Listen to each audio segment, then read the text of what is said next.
Kung may balak kayong pumunta ng Fukuoka soon, you should add this to your itinerary. A day trip to Takachiho, one of Japan's most magical spots. Hi, I'm Silla and let's dive in. Yung meet-up time namin is around 8 a.m. here at Lawson Fukuoka Oriental Hotel. But you should be there before 8 a.m. kasi medyo strict sila sa time and before may naiwan na daw na tourist. Free breakfast yung pinagstayan ko dun sa hostel. Dinala ko na lang kasi less than 2 hours yung biyahe namin. And natuwa ako dito sa tour guide namin kasi may dala siyang costume na Spider-Man. Tawang-tawa talaga ako dyan. Hindi siya nakaka-boring. Na-enjoy ko din yung biyahe kasi ang ganda ng views sa labas. Para siyang painting. And yung tour guide namin, may binigay siyang menu kung gusto mo mag-order doon. Dumating kami mga around 11 a.m. and ang first stop namin is Amanoya Sukawara.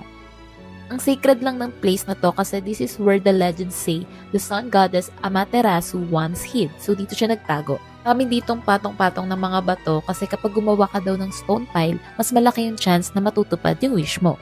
And then nung pabalik na ako sa bus, may nakita akong matcha ice cream at syempre bumili na rin ako. Next stop is Takachiho Gorge. Napakaganda ng place na to at ito talaga yung pinunta ko rito. And bago ko makalimutan, binuko pala to sa Klook and I only paid around 2,600 pesos. And makakalas ka pa kung gagamitin mo yung code ko. And take note, medyo malayo-layo yung lalakarin. Kaya kailangan uminom muna kayo ng vitamin C para malakas yung katawan niyo. Sikat na sikat din dito yung boat ride pero di ko na tinry kasi limitado lang yung time namin. And hindi pa ako nagla-lunch kaya tinry ko yung sikat na boat noodles.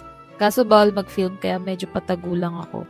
Pero in fairness, nakakabusog din siya and tinry ko din tong rice cake on stick. And our last stop is Amaterasu Railway. This is an open-air train that offers panoramic views of the mountains and valleys. 30-minute ride lang siya pero enjoy na enjoy ko siya. And I believe this is the highest railway bridge in Japan. Ang cute lang kasi meron ding pa-lights under the tunnel. Plus, may pa-bubble pa at the end of the railway. So para sa akin, sulit na sulit naman yung binayad ko.